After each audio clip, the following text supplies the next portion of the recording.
जी के किड्स। मछुआरा और जादुई मछली। नदी के किनारे सोनपुर नामक एक गांव था। उस गांव में रामू नामक एक मछुआरा रहता था। रामू सीधा साधा तथा ईमानदार व्यक्ति था, किंतु उसकी पत्नी एक चालाक तथा लालची स्त्री थी। रामू की आयु लगभग 50 साल की थी, किंतु दारिद्र्य तथा चिंता ने उसे समय से पहले ही बूढ़ा कर दिया था। रामू सुबह मुंह अंधेरे उठकर जाल लेकर नदी की ओर निकल जाता और शाम ढले वापस आता। वह सारा दिन नदी में जाल डाले बैठा रहता। उसके पास शाम होने तक कुछ मछलियां इकट्ठी हो जाती, जिन्हें बेचकर वह अपनी गृहस्थी की गाड़ी खींचता रहता। किंतु रामू फिर भी प्रसन्न रहता और 2 वक्त की रूखी सूखी मिल जाने के लिए ईश्वर का धन्यवाद अदा करता। उसकी स्त्री लच्छो लालची प्रवृत्ति की होने के कारण रात दिन उसको ताने ही देती रहती थी और रामू चाहे जितनी मछलियां ले आए वह कभी प्रसन्न नहीं होती थी।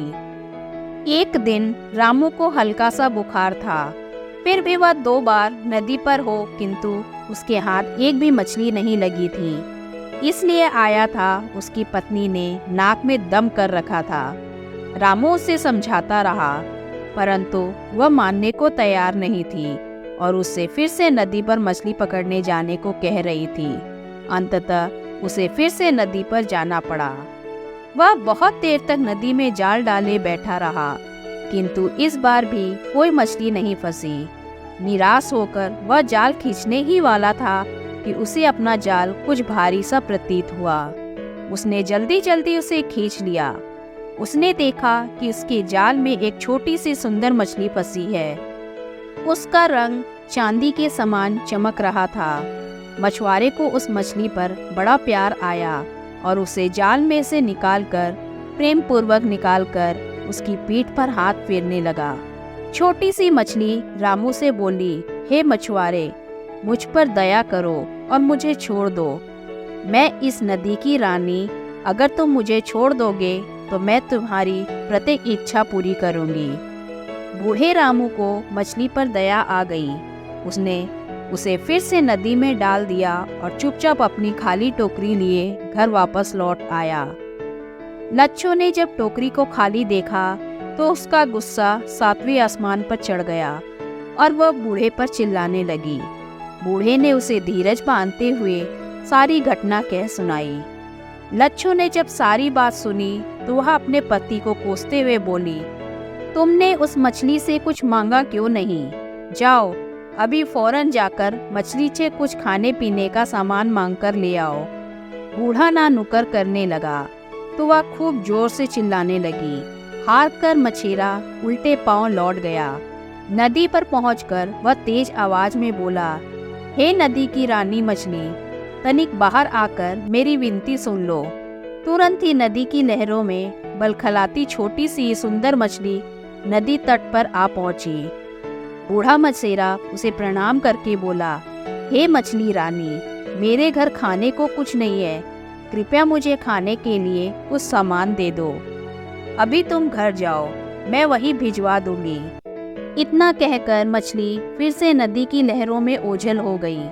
मछेरा जब घर पहुंचा तो घर के बाहर खाने पीने की ढेरों चीजें रखी हुई थी। उसने अंदर से अपनी पत्नी को बुलाया। दोनों ने मिलकर सारी चीजें घर के अंदर रखी।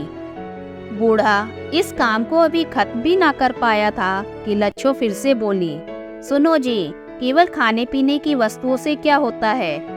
जाओ जाकर मछली से बढ़िया बढ़िया कपड़े और जेवर मांग कर ले आओ।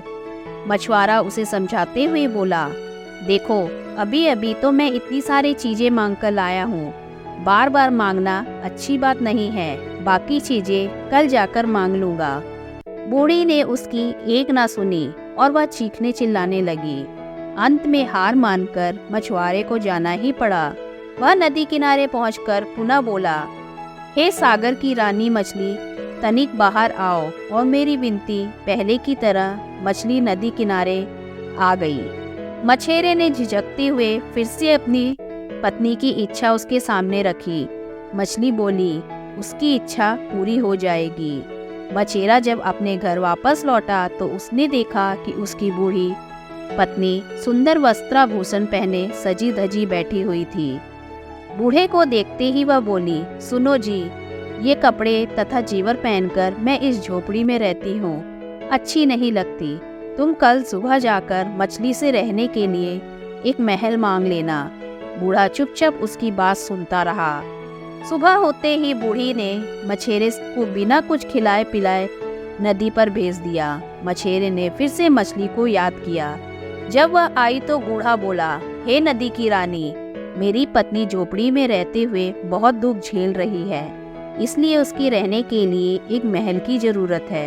यह इच्छा भी पूरी हो जाएगी।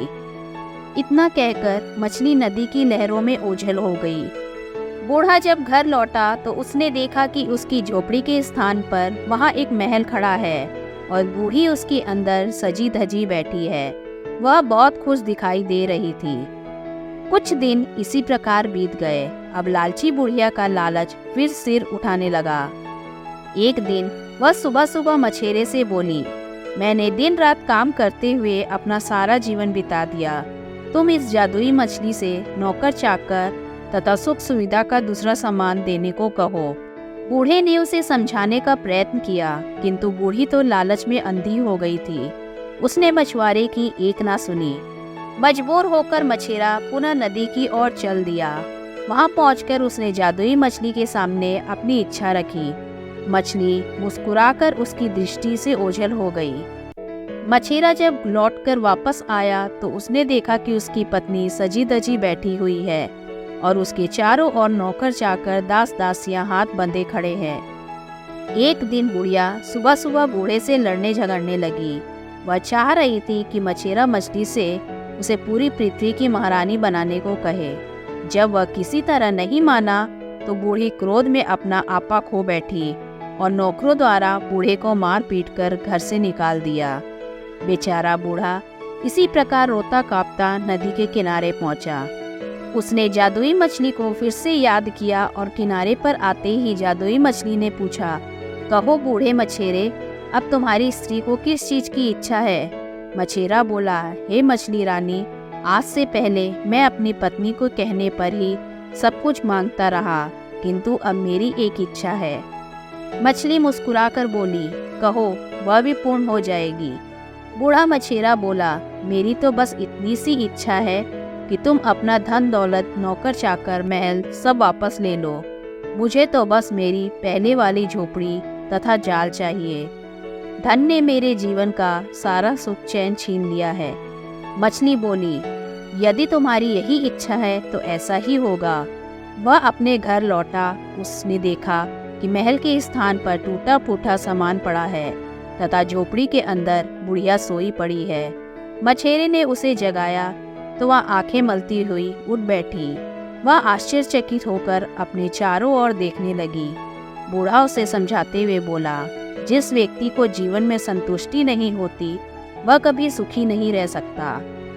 बूढ़े की बात सुनकर बूढ़ी मछेरिन की आंखों से लोभ का पर्दा हट गया। उसे अपनी भूल का एहसास हो गया। उसने अपने पति से क्षमा मांगी। इसके बाद दोनों पति पत्नी सुखपूर्वक रहने लगे। धन्यवाद।